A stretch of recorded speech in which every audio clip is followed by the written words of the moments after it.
कि 2 minute 5 minute के लिए आप भी आए, अपना उद्बोधन दे।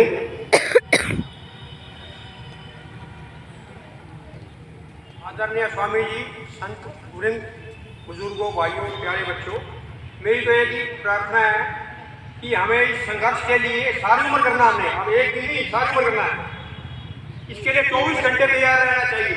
हरियाणा गवर्नमेंट को, हरियाणा पुलिस को चेतावनी है कि वो अपनी ड्यूटी, जो सरकार ने ड्यूटी, जनता ने ड्यूटी लगाई है कि गौ की रक्षा करेंगे हम हरियाणा में, तो क्यों नहीं हो रही? अगर वो नहीं करेंगे तो हमारे क्रांतिकारी गौ रक्षा दल के लोग लड़के इसी तरह अपना बलिदान के लिए 24 घंटे तैयार रहेंगे।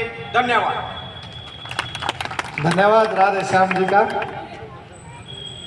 बड़ा नेक कार्य, आप तत्पर रहते हैं किसी भी धार्मिक कार्य में, और ये मांग है सरकार का, ये कार्य है, ये कार्य हमारा नहीं है। और ये निश्चित है, जब सरकार घरों में छुपाए हुए पैसों को ईडी के माध्यम से निकाल सकती है, तो क्या सरकार गाय को उठाने वाले कसाईयों को उनके घरों से नहीं निकाल सकती? क्या नहीं पकड़ सकती? क्या पकड़ सकती है। इसी श्रृंखला में मैं गौतम जी है, अजीत गौतम जी हमारे बीच में, मैं उनसे निवेदन करूंगा वो भी 5 मिनट के लिए अपना उद्बोधन रखेंगे। अजीत गौतम जी, अध्यापक जी।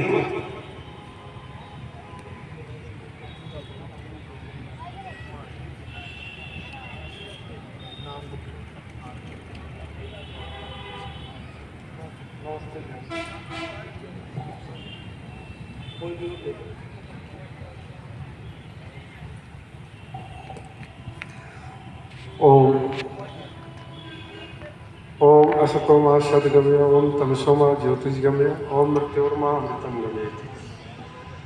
आदरणीय सभी संत महात्मा और गोरक्षक, जो इस धरती की संस्कृति की रक्षा करने के लिए आप प्राणों की आहुति देते हैं, आप सबको नमन है। ये धरती भारतीय संस्कृति, भारत और भारतीयों के लिए, लेकिन भारत सरकार के जो संविधान है वो ईसाइयों की रक्षा के लिए कानून बनाती है, मुसलमानों की रक्षा के लिए कानून बनाती है, भारतीय संस्कृति को कुचलने के लिए कानून है संविधान। तो जब तक इस तरह के कानून रहेंगे तब तक भारतीय संस्कृति की रक्षा कौन करेगा? जब हमारा वेद कहता है कि जो गाय को मारता है उसको शीशे के गोलियों से मारता है, इसके लिए हमें और किसी कानून की जरूरत नहीं है। जो गो हत्या करता है उसको सीधे मारने का हमारा संविधान वेद है, हमारा संविधान मनुस्मृति है। जो आदेश देता है, भारत सरकार कहता है कि नहीं इस तरह के काम नहीं कर सकते, तो आप उस तरह के काम कर लो फिर।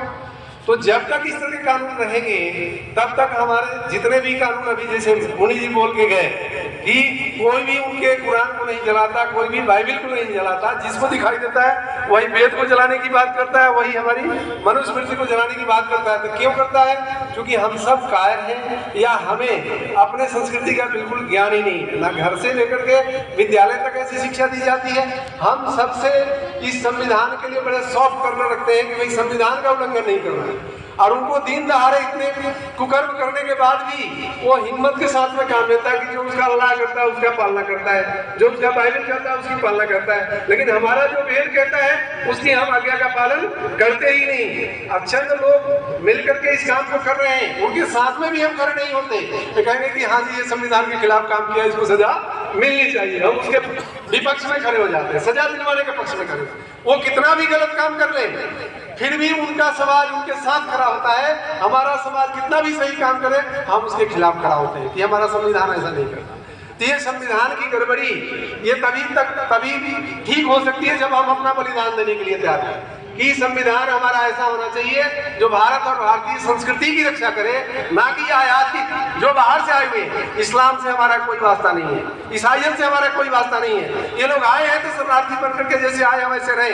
भारत सरकार ने संविधान बना करके वोट बैंक की राजनीति करती है, हम इसका पुरजोर विरोध करते हैं। उसमें हिंदू और आर्य संस्कृति कहीं भी आहत होती है हम उसके खिलाफ में हैं, और पूरी तरह से गोरक्षकों के साथ हम खड़े हैं। और आप सबके हौसला अफजाई के लिए जितना भी हमें ताकत और सामर्थ्य जुटानी होगी हम उसके साथ में खड़े हैं। आप अपना काम करते रहें। जय हिंद, जय भारत, भारत माता की जय हो। धन्यवाद। बहुत बहुत धन्यवाद गौतम जी का। ये निश्चित रूप से है, वेद का आदेश है, गो हत्यारे को शीशे की गोली से बींध देना चाहिए। तो मैं आपको कोई नहीं जी, ये तो सामूहिक पंचायत है। ना ना कोई नहीं, कोई नहीं, कोई नहीं। ये तो धार्मिक पंचायत है, सब अलग अलग रहता है, कोई नहीं। कुछ नारे लगेंगे, कुछ वो करेंगे। हाँ जी, तो धन्यवाद है आपका। हमारे बीच में ब्राह्मण महासभा के प्रधान सियाराम जी शर्मा पहुँचे हैं। मैं उनका यहाँ पहुँचने पर हार्दिक अभिनंदन करता हूँ, स्वागत करता हूँ। अगले वक्ता के रूप में मैं हमारे बीच में भागखेड़ा से आए हैं करमवीर जी, उनसे निवेदन करूंगा वो भी 5 मिनट के लिए अपना उद्बोधन रखेंगे। गांव का प्रतिनिधित्व जहां जहां से आया है, कृपया मेरे पास आप लोग सूचना भिजवाएं ताकि सभी गांव का बोलने का भी और सुझाव का प्रतिनिधित्व यहाँ हो। आदरणीय करमवीर जी से मैं निवेदन करूंगा 5 मिनट के लिए वो भी आए।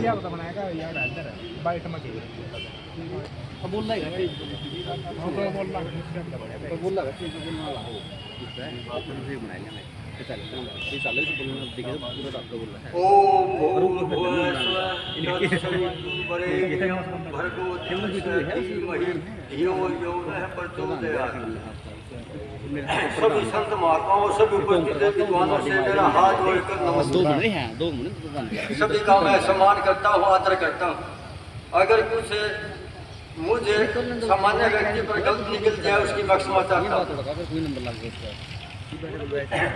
मेरा सभी से यह निवेदन है, जो हम वाणी से कहते हैं उसको करने की क्षमता हमने विचार करना चाहिए। जो संकल्प करते हैं उसका पालन करने के लिए कर्म निष्ठा साथ होनी चाहिए। हम वाणी से कहते हैं गौ माता का पालन हो। सबसे पहले मेरी ये प्रार्थना है, कम से कम एक गाय घर में होनी चाहिए। मौका ना मिले दुश्मन को गाय को ले जाने का, सबसे पहली प्रार्थना। जो आदमी नहीं रख सकता गाय को, उसको गौशाला में उसकी एक गाय का खर्चा उसमें देना चाहिए।